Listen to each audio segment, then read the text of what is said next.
नमस्कार,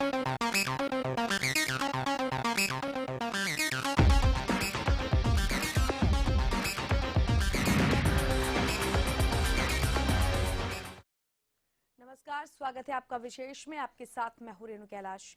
अक्सर विवादों में रहने वाले पीजीआई फिर सवालों के कटघरे में खड़ा है, क्योंकि आरक्षण आंदोलन के दौरान जो भूमिका रोहतक पीजीआई ने निभाई, आज वो कटघरे में है।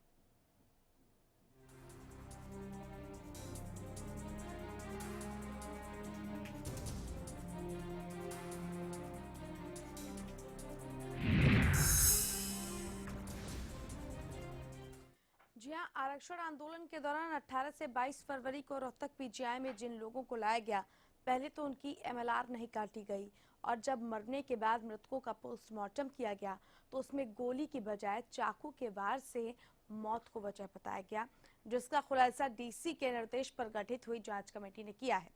मृतकों के परिजन आरोप लगा रहे हैं कि डॉक्टरों ने ऐसा दबाव में किया, लेकिन बड़ा सवाल ये है कि आखिर डॉक्टर्स ने ऐसा क्यों किया, कौन दबाव डाल रहा था। जांच की आंच में पीजीआई का ये खेल।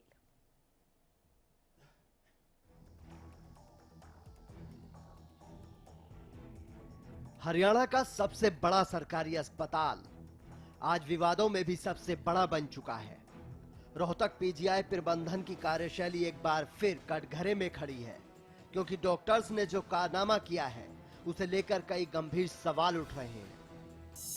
आरक्षण आंदोलन के दौरान रोहतक पीजीआई की भूमिका सवालों में। डीसी के निर्देश पर गठित जांच कमेटी की रिपोर्ट में हुआ खुलासा। 18 से 22 फरवरी तक काटी गई एमएलआर में गड़बड़ी। आंदोलन के दौरान घायलों की नहीं काटी गई एमएलआर। इलाज के लिए भर्ती हुए शख्स की एमएलआर काटना होता है अनिवार्य। मृतकों की पोस्टमार्टम रिपोर्ट में भी हो रही थी गड़बड़ी। गोली की बजाय चाकू के वार से मृतकों की मौत को बताया था वजह। 23 फरवरी को मृतकों के परिजनों ने डीसी से शिकायत की। शिकायत के बाद शवों का पोस्टमार्टम रोका गया। 24 फरवरी को सीनियर डॉक्टर ने पोस्टमार्टम किया, जिसमें गड़बड़ी पाई गई। शवों के पोस्टमार्टम के बाद एमएलआर काटी गई। जिला बार एसोसिएशन ने इस मामले की प्रकाश कमेटी से भी की है शिकायत। आरक्षण आंदोलन के दौरान हुई हिंसा की प्रकाश कमेटी कर रही है जांच। जो पीजीआई में हमारे साथ धोखा किया गया, जो एमएलआर रविंद्र की नहीं काटी गई, हम उसकी पूरी तरह से जांच करवाना चाहते हैं। डॉक्टरों की मंशा में लगती है कहीं न कहीं ऊपर से कोई दबाव, कोई लापरवाही, ऊपर से डॉक्टर दबाव के कानून नहीं कर पाए, कोई अफरा तफरी में डॉक्टर ने बहुत बड़ी लापरवाही की। अब बिल्कुल जानबूझकर भी हो सकता है, कहीं न कहीं सरकार को इस मामले को दबाने के लिए जानबूझकर ये मामला कर सकता है। 11 बजे जो हमारा रविंद्र भाई था, उसकी डेथ हो गई थी और हमें उसको पोस्टमार्टम करने के लिए ले जाया गया। जाने के बाद वहाँ जब पोस्टमार्टम उन्होंने शुरू किया तो उससे पहले वो एमआरआई रिपोर्ट मांगने लगे। तब हमें पता चला ठीक ये 20 तारीख का एडमिट था। डॉक्टरों ने ये एमएलआर नहीं काटी, वो हमने उस दिन बहुत परेशानी उठानी पड़ी, इसलिए हमें चाहते हैं जांच की जांच हो। वहीं जब इस मामले में सूबे के स्वास्थ्य मंत्री अनिल विज से बात की गई तो उन्होंने ऐसी कोई शिकायत न होने की बात कही। हालांकि उन्होंने साथ ही ये भी कहा कि अगर कोई शिकायत आएगी तो उसका संज्ञान लिया जाएगा। देखिए, हमारे पास ऐसी कोई शिकायत नहीं आई है। अगर हमारे पास शिकायत आती तो मैं उसका मेडिकल बोर्ड बनवा कर भी उसकी करवा सकता हूं, और अगर अब आएगी जो अब हो सकता होगा अब भी हम करवाएंगे, लेकिन मुझ तक ऐसी कोई शिकायत नहीं आई है। साफ है कि एक बार फिर रोहतक पीजीआई के अंदर छुपा काला सच उजागर हो गया है, जिसके बाद सवाल उठ रहे हैं कि क्यों रोहतक पीजीआई में काटी गई गलत एमएलआर, क्यों गलत पोस्टमार्टम रिपोर्ट हो रही थी तैयार। क्या डॉक्टर्स पर कोई दबाव था? क्या है पूरे मामले का सच? कब तक रोहतक पीजीआई की कार्यशैली रहेगी सवालों में? आज इन्हीं सवालों के जवाब तलाशेंगे विशेष में। रोहतक से हर्षवर्धन शर्मा के साथ ब्यूरो रिपोर्ट, हरियाणा न्यूज। तो एमएलआर में बड़ा खेल खेला गया और पोस्टमार्टम रिपोर्ट में तो मौत की वजह को ही बदल दिया गया। जहां गोली लगने से मौत हुई वहां चाकू और छुरी के वार दिखाए गए। ये सब कुछ क्या एक लापरवाही है या किसी तरह की कोई साजिश, कोई दबाव इसके पीछे था? हमारे साथ खुद शिकायतकर्ता देवेंद्र है फोन लाइन पर इस पूरे मामले के। देवेंद्र जी, आप तक आवाज पहुंच रही है? देवेंद्र जी, आप सुन पा रहे हैं हमें? देवेंद्र, आप तक आवाज पहुंच रही है क्या? हाँ जी बिल्कुल। देवेंद्र, विस्तार से बताइए क्या कुछ हुआ जिसकी शिकायत आप लोगों ने उपायुक्त से की है? ऐसा है जी, जी। मेरे भाई को 20 तारीख को शाम के 8:20 पे मेडिकल में भर्ती किया गया था और उसकी हमको पता चला कि उसी टाइम उसकी एमएलआर होनी चाहिए थी, क्योंकि और ये 25 तारीख को सुबह 11 बजे भाई की डेथ हो गई थी और उस टाइम पर पोस्टमार्टम के उसमें हमको पता चला कि इसकी एमएलआर है नहीं जी। और फिर उस टाइम पे ने कुछ किया है किया नहीं किया, शाम के 6 बजे एमएलआर कटी हुई है और उस टाइम पर हमको पोस्टमार्टम होने के बाद वो मिली बॉडी जी। ये बात। आप लोगों ने इसकी शिकायत कहाँ पर की, किससे की और क्या आश्वासन मिला? मैम ऐसा कि हमको कल शाम को ही पता चला ये बात तो जी। और हम यहाँ पहले मीडिया में भी आए थे और ये हमने बयान दिए हैं और जो कुछ होगा वो।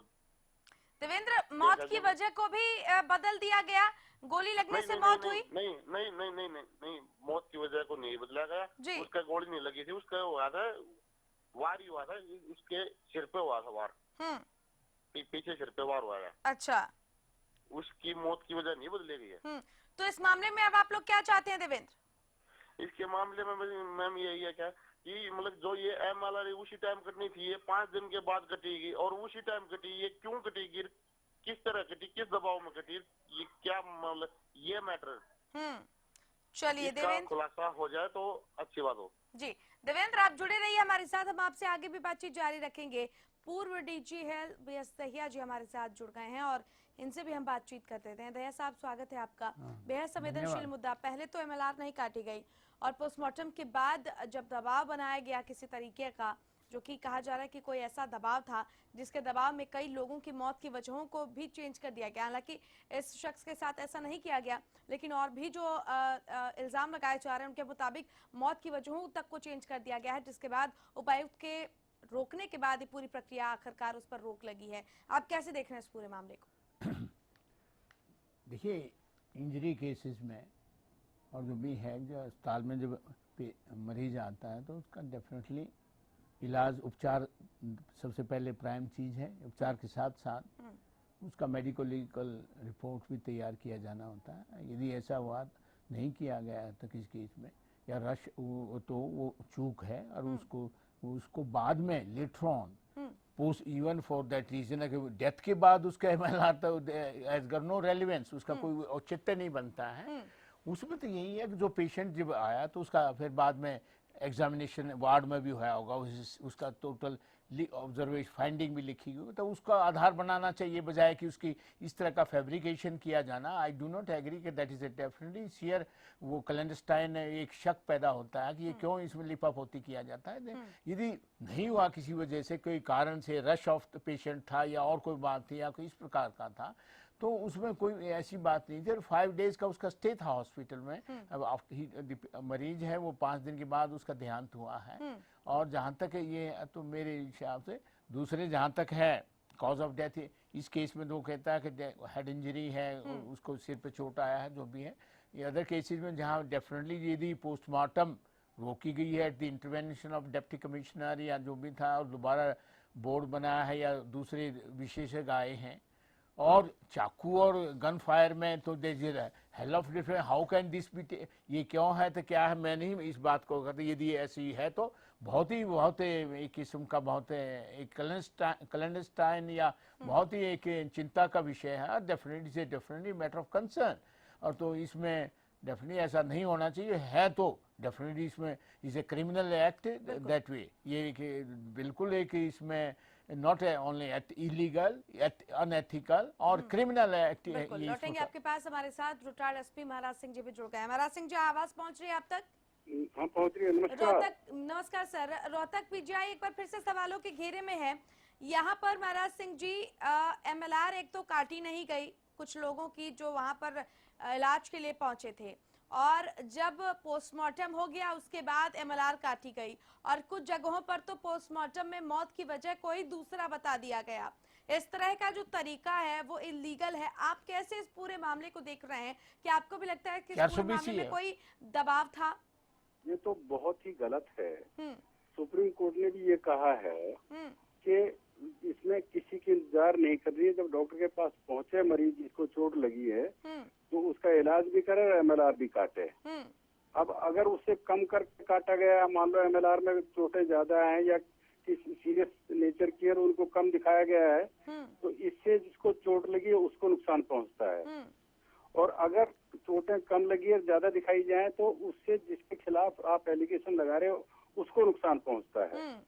अब इस केस में मुझे नहीं पता कि किसके बारे में आप बात कर रहे हो, लेकिन अगर आप मृतक की बात कर रहे हो तो इसका मतलब ये डेफिनेटली जो मरने वाला है उसके खिलाफ ये बात जाएगी कि एमएलआर में कुछ चोटें दिखाई गई हैं और उसके बाद जब पोस्टमार्टम हुआ तो उसमें कुछ चोटें दिखाई गई हैं। दोनों चोटों में जो फर्क है वो तो एक तरह से जो अभी मेरे साथी बोल रहे थे ये क्रिमिनल कंडक्ट भी है और एथिक्स के खिलाफ भी है। ये बिल्कुल ये तो वो जो डॉक्टर काटने वाला है जी, उसने तो मतलब एक तरह से बहुत ही उसका कंडक्ट जो है जितने भी उसकी निंदा की जाए उतना थोड़ा है। बिल्कुल। हमारे साथ देवेंद्र भी लगातार जुड़े हुए हैं जो कि शिकायत करता है इस पूरे मामले में। देवेंद्र, अब तक आवाज पहुंच रही है? बोलो। देवेंद्र, अब ये सवाल है कि एमएलआर क्यों काटी गई देर से, इस बाबत क्या आप लोगों ने सवाल जवाब किया था? बिल्कुल किया था। क्या कहा गया आपको? हमको कुछ नहीं पता। वो मतलब उस टाइम पे तो हमको इतना होश ही नहीं था हम कोई सवाल कर सकते। ये पता तो हमको कल शाम को चला। अच्छा, तो इसकी शिकायत बकायदा प्रकाश सिंह से भी की गई है जो कि इस पूरे मसले पर जो जांच कमेटी बनी है आरक्षण आंदोलन पर, उसके वो अध्यक्ष हैं, उसके चेयरमैन है, वो कर रहे हैं इस पूरे मामले की तहकीकात। क्या उनसे भी की गई है आप लोगों की तरफ से? देवेंद्र, आप लोगों ने कहाँ अपनी शिकायत पहुंचाई है? अब तक तो मैम हमने ऐसा मतलब कहीं नहीं, ये जो भी कुछ होया मीडिया के सामने हुआ। अच्छा, और एक एप्लीकेशन देने की कह रहे थे, वो शायद मैं तो बाहर हूँ आज। अच्छा ठीक है देवेंद्र, बहुत शुक्रिया आपका हमारे साथ जुड़ने के लिए। बहुत ज्यादा आप देखिए कि टेक्निकल चीज है, इसको परिजन भी बहुत ज्यादा टैकल कर पाने की स्थिति में नहीं है। यकीनन एक शख्स की मौत हुई है और उसके बाद इस तरह की चीजें जब सामने आती हैं तो यकीनन अपने आप से एक विश्वासघात माना जाता है। जैसा कि इस मृतक रविंद्र के परिजन भी अपने आप को ये बता रहे हैं कि उन्हें तो कल जाकर इन तमाम चीजों का पता चला है कि इस तरह की लापरवाही बरती गई है या किसी दबाव में काम किया गया है। चर्चा इस पर जारी रखेंगे। वक्त एक छोटे से ब्रेक का है, जल्द लौट रहे हैं विशेष के साथ।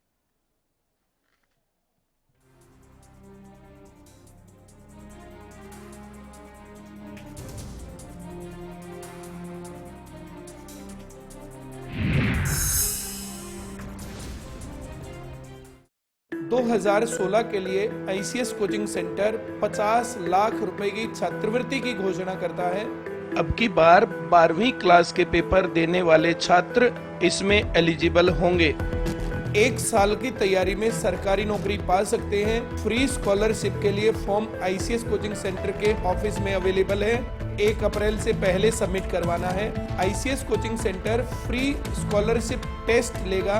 टेस्ट की भी फ्री तैयारी करवाएंगे। जो स्टूडेंट्स इसमें इंटरेस्टेड हैं वे अप्लाई कर सकते हैं। खेतों में खुशहाली लाए, बोपार आए, बोपार आए, घर घर पानी पहुँचाए, बोपार आए, बोपार आए, सालों साल चलता ही जाए, बोपार आए, बोपार आए। कम वोल्टेज में भी मोटर स्टार्ट करे बेआवाज, सालों साल चलने वाला बोपार आए मोटर स्टार्टर। ज्यादातर किसानों ने सरताज जिप्सम को अपनाया। 8 कट्टे इसके अंदर डाले थे। गाँव के किसान ने अपना बिजाई किया था। ईंट के अंदर इतना फर्क है कि हमारे मतलब 3, 5, 6, 7, 8, 9 में डे जी। उसको मतलब ये 3 या 4 है के सरताज जिप्सम को यूज कीजिए आप। सरताज जिप्सम नेचुरल इंपोर्टेड सल्फर व कैल्शियम से युक्त। एक इम्पोर्टेंट मैसेज, अगर आप क्रिकेट के फैन हैं तो जल्द से जल्द सेट टॉप बॉक्स लगवा लीजिए। क्यों भाई? क्योंकि सेट टॉप बॉक्स लगवाने की आखिरी तारीख निकल चुकी है। तो अब क्रिकेट कभी भी बंद हो सकता है। क्रिकेट बंद? क्या बोल रहा है तू? अरे क्रिकेट बिना जिंदगी कैसे कटेगी भाई? अब ये भी बता दे सेट टॉप बॉक्स कौन सा लगाना है। भाई सिंपल है, सेट टॉप बॉक्स मतलब डिश टीवी, क्योंकि डिश टीवी ही 10 करोड़ लोगों की पसंद है। इंडिया का सबसे भरोसेमंद डीटीएच ब्रांड भी यही है। और हाँ, अब डिश टीवी के साथ अपना मनोरंजन खुद चुनिए। पैक सिर्फ 99 रुपए से शुरू। सेट टॉप बॉक्स मतलब dish TV. It's always you taking me through. I say the same old thing with you by my side. ये क्या हो रहा है? अगर कपड़े मैंने ही गंदे किए तो मैं ही धोऊंगा ना। मेरी वजह से आपकी सौफात क्यों खराब हो? वेल मिस्टर खुद्दार, कपड़े तो साफ हो गए और आपकी सॉफ्ट हाथ अभी भी सॉफ्ट है। मैं भी ना यूं ही टेंशन लेता हूँ। लो इसे भी आप साफ कर दो। कपड़े कलर्ड हो या व्हाइट, स्टेन्स की छुट्टी पक्की। कपड़े और हाथ वुश करे खुश। खूबसूरत मखमली गुदगुदाता एहसास हो, शीतल हो कोमल हो कुदरती एहसास। Riva, a beating force in style. बस अब और नहीं। गुरबाज एग्रीकल्चर वर्क्स पेश करते हैं भारत सरकार द्वारा मान्यता प्राप्त प्रचलित रीपरों के मुकाबले ज्यादा चलने वाला, समय और डीजल की बचत वाला Gurbaz straw reaper. The wait for global education in Sirsa is finally over. MDLR Group presents MDK International School, a new landmark of world-class education in the green belt of Sirsa. The first residential cum day boarding school in Sirsa, affiliated to Cambridge University, London, brings forth a global nurturing environment under the guidance of Mr. Lawrence Frey, Director, MDK International School.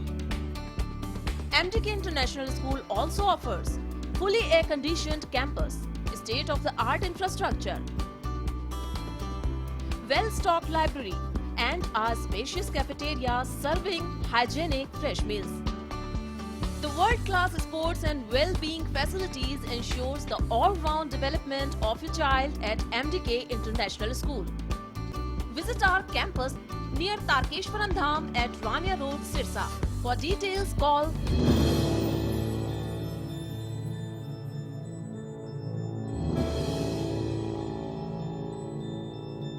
ज्यादातर किसानों ने सरताज gypsum को अपनाया। सरताज gypsum ने ते ढीला भी खत्म कर देता। सब बूटियां दी उम्र ही वधा ਦਿੱਤੀ ਆ। वाह भी वाह, सरताज जिप्सम ने कमाल कर ਦਿੱਤੀ ਹੈ। ਰਾਜ ਜਿਸਮ ਨੇ ਬੱਲੇ ਬੱਲੇ ਕਰਾ ਦੇ ਖੇਚਾ। ਸਰਤਾਜ ਜਿਪਸਮ ਵਾਲੇ ਪੱਠਿਆਂ ਨੇ ਤੇ ਮੱਝਾਂ ਦਾ ਦੁੱਧ ਹੀ ਵਧਾ ਦਿੱਤਾ।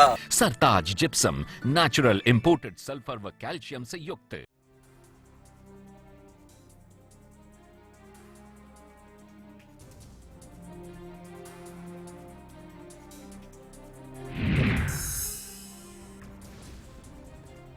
तो गुनाहों पर पीजीआई का पर्दा की हम बात कर रहे हैं। रोहतक पीजीआई एक बार फिर से सवालों के घेरे में है। यहाँ पर जो लोग आंदोलन के दौरान घायल होकर आए इलाज के लिए, उनकी एमएलआर नहीं काटी गई और कुछ लोगों की जब मौत हो गई तो उनकी मौत की वजहों को भी बदल दिया गया। जी हाँ, जहाँ पर शॉटगन से मौत हुई थी वहाँ पर चाकू और छुरी का वार दिखाया गया। ये बेहद गंभीर घटना है जिसको लेकर अब कई तरह के सवाल उठ रहे हैं। हमारे साथ दो खास मेहमान जुड़े हुए हैं। हमारे साथ स्टूडियो में पीएस दहिया जी हैं और फोन लाइन पर रिटायर्ड एसपी महाराज सिंह। इन दोनों से बातचीत हम कर रहे हैं। दहिया साहब, आपको क्या लगता है, किसी तरह का कोई दबाव था डॉक्टर्स के ऊपर या ये एक चूक है, ये इतनी बड़ी चूक है, या उस घटना को भी बेहद हल्के में लिया गया क्योंकि सामान्य सी घटना इन लोगों को लगी होगी और जैसा का रफा दफा करने का एक इनका रवैया होता है रोहतक पीजीआई में, जो कि हमेशा विवादों में रहा है, इसीलिए हल्के में लिया गया इस तरह की घटनाओं को? देखिए, जहाँ तक है ये चूक नहीं हो सकती है डेफिनेटली। आज देखिए कोई गन शॉट को या जो भी है गोली लगने की उसको चोट को या जिससे कि मौत हुई है, अब एक चाकू या और इस तरह की चीज़ कर बिल्कुल नहीं हो सकता। अंडर नो सर्कमस्टांसेस ये चूक का बियॉन्ड डाउट ये चूक की बात है। ये डेफिनेटली इसमें या तो ना तजुर्बेकारी, वो भी नहीं मैं कहूँगा कि इन्हें लेमैन वुड वो भी इसको क्वालिफाई नहीं करेगा अगर भाई ये इस प्रकार का है। तो दिस बियॉन्ड वंस थिंकिंग अगर भाई ये चूक हो सकती है या कोई नेग्लिजेंस हो सकती है। डेफिनेटली ये डेलिब्रेट है और ये क्या कहते हैं सोचिए किस प्रकार का, मैं नहीं कह सकता, ये जांच का विषय है कि उसमें दबाव था या क्या था, प्रलोभन था, क्या था। और महज ये this is definitely a deliberate action that are unexcusable है और ये क्रिमिनल एक्ट है। इसमें कोई दो राय नहीं है मेरे हिसाब से। दहिया साहब, आप ने इन तमाम हालातों को देखा है, आप इन हालातों को नज़दीक से जानते हैं, आपको क्या लगता है कि कहाँ पर चूक हुई है जो चूक नहीं होनी चाहिए थी इस मामले में पहली बात तो प्रशासन की तरफ से? देखिए, जो पेशेंट इंजर्ड आता है या जिसको चोट लगी, चोटिल है, तो उसको वहाँ पर इलाज के साथ साथ वहाँ फर्स्ट टाइम एग्जामिनेशन होना चाहिए था। यदि वहाँ उस टाइम मौके पर नहीं होता तो लिख दिया जाता है कि to medico legal to be done later on, मतलब लेटर वार्ड में जाके उसी टाइम जाकर उनको कर रसमलाई थिएटर में भेजना है। और है आप वाइटल टाइम नहीं वेस्ट करना चाहते तो वहाँ नोटिस अंदराज कर दिया जाता है कि this to be followed with an later on. और एट द सेम टाइम पहली बात तो और उस टाइम होना चाहिए, नहीं तो that should be recorded. Then वहाँ पर वार्ड में गया है तो वहाँ भी उनको कोलैबोरेट हो कि वो चीज इंजरी क्या है और वहाँ पर क्या है, that can be also collaborated. जहाँ तक ये तो होगा इंजर्ड का मेडिको लीगल रिपोर्ट का है, उसका समय की बात है, उसके अंदर मेडिको लीगल समय का है, टाइप ऑफ वेपन यूज्ड का है, कब चोट लगी थी, सारा उसमें one has to state it. And फिर एक्सपर्ट की ये ओपिनियन अंडर ऑब्जर्वेशन रखी तो वो भी उस पर बाद में एक्सपर्ट अपनी ओपिनियन देता है। और जहाँ तक डेथ हो, इन केस उपचार हुआ और वो डेथ हो जाती है तो डेफिनेटली पोस्टमार्टम वो मैंडेटरी, उसका डेफिनेटली ऑटोप्सी होनी अति आवश्यक है। और ऑटोप्सी की रिपोर्ट इन सच केसेस मैं तो कहता हूँ सिंगल हैंडेड हुआ है या दो आदमियों ने किया है, बोर्ड बना है, नहीं बना है, क्या है, ये जब तक सारे चीज़ें सामने नहीं आती, परंतु ब्रॉडली ये कहना पड़ेगा अगर भाई ये तो अगर भाई चाकू दिखा दिया गन शॉट को, ये तो दिस इज समथिंग डेफिनेटली, ये तो immediately case should be instituted, FIR should be launched against the person who has done it and immediately the matter must be investigated by a senior officer, not the rank of lower down that way, so that impartial ढंग से उसका, और उसमें भी definitely एक technical person should be also associated to guide and मार्गदर्शन करे, सलाह करे। ये बात हम भी उम्मीद करते हैं कि इस पूरे मामले की सच्चाई जल्दी सामने आए, क्योंकि बातों से और आप जो जानकारी दे रहे हैं उसके मुताबिक तो ये कोई लापरवाही या चूक हो ही नहीं सकती है। तो इसके पीछे एक बड़ा खेल है, लेकिन क्या उस खेल को उजागर किया जाएगा?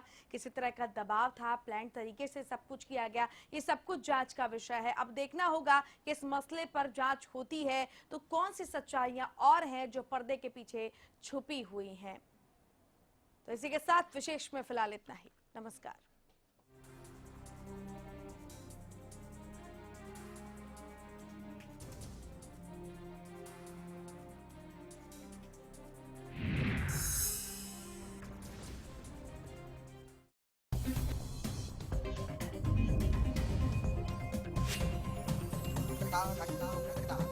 Kita